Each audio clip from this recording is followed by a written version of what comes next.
Hola teonauta, siempre que digo que la cruz es un fracaso, la gente te me tira al cuello, especialmente los teoplanistas. Claro, ya sabes que un teoplanista necesita tenerlo todo perfectamente atado y por eso tienen una imagen triunfalista de la fe que les aporte la seguridad que interiormente pues no tienen. El teoplanista es absolutamente enemigo del fracaso, de cualquier tipo de fracaso. Pero yo en este vídeo me reafirmo, digo que la cruz de Cristo es un fracaso.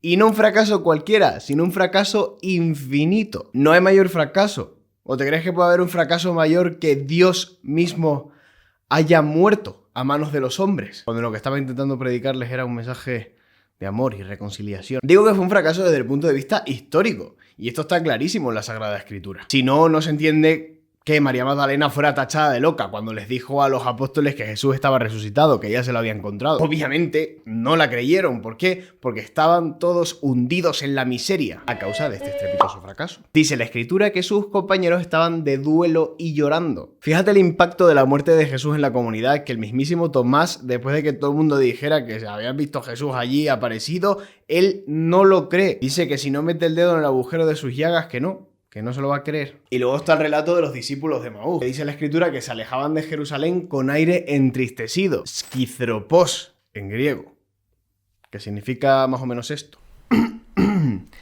Que no sé si te lo he dicho, pero que esta semana comenzamos con el grupo de Teonáutica Universitaria de Madrid. Así que si vives en Madrid y estás en edad universitaria y quieres llevar tu cristianismo al siguiente nivel, no te olvides de inscribirte en el formulario que te dejo aquí mismo, en la descripción del vídeo, donde tienes toda la información, todo lo que hay que saber, y además tienes un buzón de dudas por si te sale alguna duda que quieras preguntarnos, probablemente como dato para que lo tengas ahí, por si tal.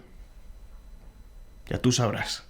Pero es que la cruz no es el único fracaso en la vida de Jesús, sino que esto ya se veía venir. Supongo que habrás oído hablar 1000 veces de la crisis de Galilea. La crisis de Galilea es el fracaso comunicativo más famoso de la vida mundana de Jesús. Después del discurso del pan de vida, pues la mayor parte de la gente se marcha, abandona a Jesús. De tal manera que Jesús les pregunta a los 12, ¿también vosotros queréis marcharos? Esto me mueve a pensar que el fracaso está en el cogollo del cristianismo, que forma parte de su lógica interna, que el fracaso es algo esencial dentro del cristianismo. Claro que tú estarás preguntándote, ya con un ojo puesto en la resurrección y el triunfo de Jesús sobre la muerte, ya sabemos que sí, que estoy en ello, que vamos a ir ahí al punto. Te estarás preguntando qué pinta la omnipotencia divina en todo esto. Si Dios mismo fracasa, entonces ¿qué pasa? ¿Que no es omnipotente? No, nada más lejos de la realidad. De eso mismo te quería hablar ahora. La omnipotencia divina estriba precisamente en que Dios no anula el fracaso, ni lo dulcifica, ni lo anestesia, ni lo convierte en nada. El fracaso sigue siendo fracaso y Dios triunfa por encima de él, sin hacerlo desaparecer. Esto te parecerá una obviedad, pero es que no es una obviedad, ni ha sido una obviedad en la historia de la espiritualidad, sobre todo. Muchas veces algunos autores y teólogos han visto el fracaso como algo propio de la voluntad de Dios, como si Dios quisiera ciertos males. La manera que han tenido estos teólogos de salvaguardar la omnipotencia divina es diciendo que Dios quiere el mal. Pero eso no encaja mucho, ¿no?, con el Dios revelado por Jesucristo. Porque el Padre de Jesucristo no quería que su Hijo fuera crucificado a manos de los hombres que él mismo había creado. Obviamente, Dios no es un sádico que va buscando nuestro sufrimiento. El mal supone un fracaso en el marco de la voluntad de Dios. Y es que esa es la gracia. La gracia nunca mejor dicho. Que Dios, en medio de un fracaso real, es capaz de manifestar su omnipotencia y hace triunfar el bien por encima del mal. Tal cual es el mal, así. Dios glorifica la realidad a pesar de los males que se encuentran en ella, hasta el punto que Dios de los males es capaz de sacar bienes mejores que los bienes anteriores a que el mal se produjera. Esta última frase es un poco complicada, te voy a dejar un pequeño esquema.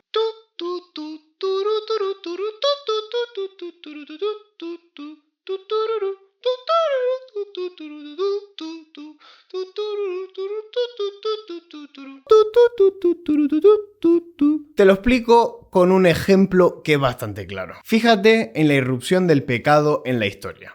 Eso que llamamos pecado original. Dios hace un plan de crear al hombre en gracia y vida. De tal manera que no lo crea para que peque, sino para que le ame libremente. Pero una de las consecuencias de esta libertad es que el hombre la usa para ir contra Dios, de manera que peca. Esto no era algo ni buscado ni querido por Dios. ¿Acaso ni siquiera esperado, digamos? El pecado original supone un fracaso en el plan de Dios. Y el que diga lo contrario que me lo justifique. ¿Qué hace Dios? ¿Hacer como si nada pasara? ¿Quitarle hierro al asunto? ¿Dulcificar el pecado? ¿Anularlo como si no existiera? Al contrario, la omnipotencia divina convierte este fracaso en una fuente de gracia, de tal manera que el estado del hombre redimido es superior al estado del hombre en gracia, en el paraíso. Porque sin pecado original no hubiéramos tenido la cruz de Cristo. Que la cruz de Cristo es el acontecimiento de gracia y amor más grande y pleno que pueda pensarse. Es el amor hasta el extremo, eistelos, hasta el punto de que la Iglesia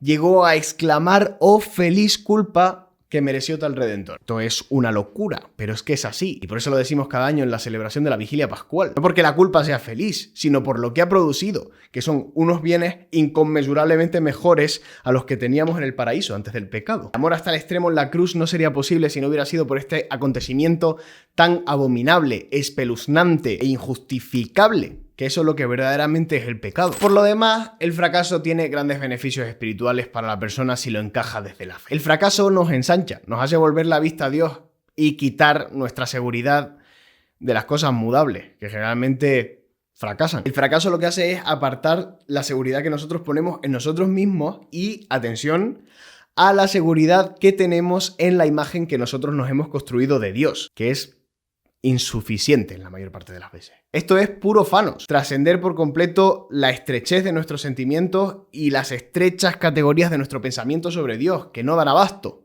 para lo que Dios es. El fracaso es un descuajeringamiento de nuestro logos. Y esto es bueno, porque si no, no vamos a pasar nunca al fanos. No se pasa al fanos sin esa crisis. Que no hay que temer el fracaso, como tampoco hay que temer que la semilla se pudra. Porque es que si no, no da mucho fruto. Toda manifestación de vegetación exuberante es fruto del fracaso de la semilla, que se muere. O algo así. Yo de biología no entiendo mucho. Y seguro que alguien dirá que el fracaso es bueno. Que no. ¿Has entendido eso? Es que no me he dado a entender. El fracaso es malo. Es evitable, es completamente prescindible dentro de la historia de la salvación. Y ahí es donde radica la omnipotencia divina, en que saca grandes bienes de unos males espantosos. Que Dios tiene virtud y fuerza para darle la vuelta a todo este asunto. Yo creo que sí que hay algunos fracasos que son queridos por Dios, pero desde luego no tienen nada que ver con el pecado. El pecado es lo completamente no querido por Dios. Eso tenlo por seguro. Serán fracasos de poca monta que nos ayudan para conseguir algún fin que de otra manera pues no habríamos podido conseguir y Dios lo quiere. Bueno, digámoslo así. Y no me despido de este vídeo sin decir una cosa que viene muy a cuento, pero que no había dicho nunca, y es que a mí el martirio me parece un fracaso también. Nosotros decimos: ¡ay, qué bonito el martirio! Tenemos una visión triunfalista de lo que es el martirio. Y es cierto que el martirio es un triunfo sobre el mal, por supuesto, mientras que la apostasía es algo malo, por supuesto, sí. Lo tengo claro. Lo que quiero decir que el martirio en sí mismo, aun siendo un triunfo, es también un fracaso.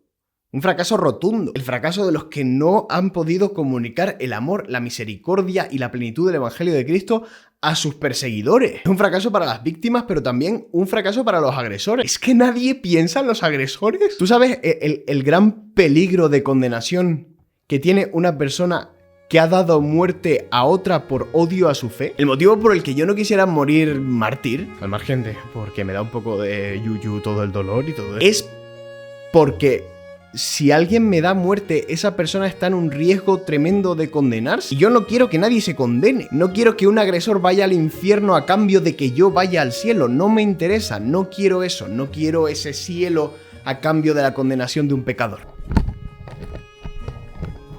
No sé si conoces la oración de Santa Bernardita. Por la pobreza en la que vivieron papá y mamá, por los fracasos que tuvimos, porque se arruinó el molino y por mi constante cansancio, te doy gracias, Jesús. Te doy las gracias, Dios mío, por el fiscal y por el comisario, por los gendarmes y por las duras palabras del padre Peiramale. No sé cómo agradecerte, si no es en el paraíso, por los días en que viniste, María, pero también por aquellos en los que no viniste, por la bofetada recibida y por las burlas y ofensas sufridas, por aquellos que me tenían por loca y por aquellos que veían en mí a una impostora, te doy las gracias, Madre. por la ortografía que jamás aprendí, por la mala memoria que siempre tuve, por mi ignorancia y por mi estupidez, te doy las gracias. Te doy las gracias porque si hubiese existido en la Tierra un niño más ignorante y estúpido, tú lo hubieses elegido. Agradezco haber sido la Bernardita a la que amenazaron con llevarla a la cárcel porque te vi a ti, madre. Agradezco que fui una Bernardita tan pobre y tan miserable que cuando me veían la gente decía, ¿esa cosa es ella? La Bernardita que la gente miraba como si fuese el animal más exótico. Y por el alma que me diste, te doy las gracias, Dios mío.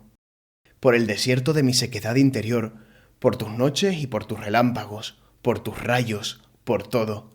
Por las veces que estuviste presente y por las veces que faltaste, te doy las gracias, Jesús.